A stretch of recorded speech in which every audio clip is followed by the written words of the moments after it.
Hey there, this is Dave Gleason. I'm head coach at Athletic Revolution in Pembroke, Massachusetts. And today I wanted to share something with you that's been on my mind for quite a while. And I'm choosing to call it the talent continuum. Now I want to talk to you about this in the context of the athletes that we typically train in our facilities. You know, whether you're a youth fitness coach or even if you're a coach for a youth sports team, I think this really applies to you. Parents, this is something that you want to take heed of as well and really listen to.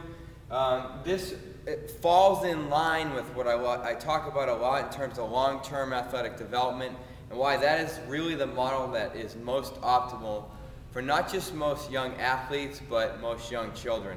I don't know how well this is coming up on my flip camera here that I'm videotaping with, so I'm going to run through it very quickly. Talent continuum, what we grew up with as kids way back when was you had, if we kind of took kids in the categories, if you will, and believe me, I don't like labeling kids. You had your non-athletes, your kids that just weren't into sports, okay? And that's how we described athletes, was sports related or not. So we had our kids that were either just hanging outside or climbing trees, playing tag, riding their bikes, whatever, the non-athlete. Then we had the part-time athlete, which was anywhere in between these two, where maybe they played one season of soccer a year, or they dabbled a little bit with swimming or skateboarding, some other activity, maybe karate, kind of your part-time athlete. And then we had our individual and team sport athletes down here in the continuum, where those are the kids that we thought were athletic or talented or elite, what have you. And those were the type of kids that a lot of centers like this and a lot of coaches would work with, keeping in mind that these kids were pretty active. This group here, the non-athlete, was still relatively active. Anywhere from 6 years old and younger all the way through 18, they were usually doing something. The percentage of kids that weren't doing anything was much less. What's going on today? And what do we see most often is we have the sedentary athlete and the overscheduled specialized athlete. Early specialization, meaning, the kid plays soccer year-round. He's on 3 teams, plays year-round, doesn't play any sports, even though that may be their favorite sport. I could go into in longer depth why that's not optimal in terms of their overall development, but that's for another day. Okay? I just want to get into context what we're looking at when we work with young kids, either again in rec or youth sports, or in a facility where we're training these kids to be able to move better, to play their sports with more injury resistance and perhaps even more performance out there on the field or the court. Sedentary athlete, meaning they literally don't do anything, probably except for play video games, watch TV. They don't do anything. There's no activity. Overscheduled athlete.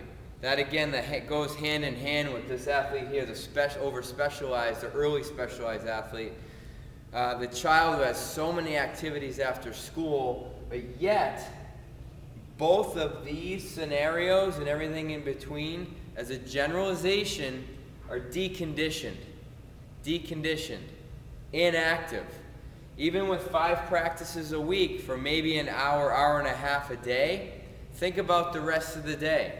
Sitting in school all day, sitting at home, watching TV on the Xbox, on the Nintendo DS, an hour and a half to practice, get home, back sitting, not doing anything, 4 hours of homework. Inactive decondition. Things have changed. What hasn't changed is one very, very, very important thing. They're kids. They're developing young children whose bodies are changing rapidly as well. Add all this up, and that's what we're dealing with today's young athlete. And we define an athlete here just like they do in the dictionary. It's any individual that trains or is trained in an exercise or sport. Simply put, it's what we used to deem an active kid. Okay?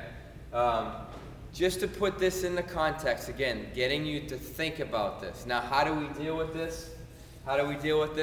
I want you to take a look at the IYCA website. That's the International Youth Conditioning Association, the experts, the go-to resource for pediatric fitness and athletic development for kids as well. Everything from nutrition through how to train kids, development of kids, the neuroscience, everything's in there. So check it out today. We'll explain more of this and how to deal with it. We're just dealing with different children today. I hope this gets you thinking a little bit, because I love to do that. Have a great day, and we'll see you again very soon.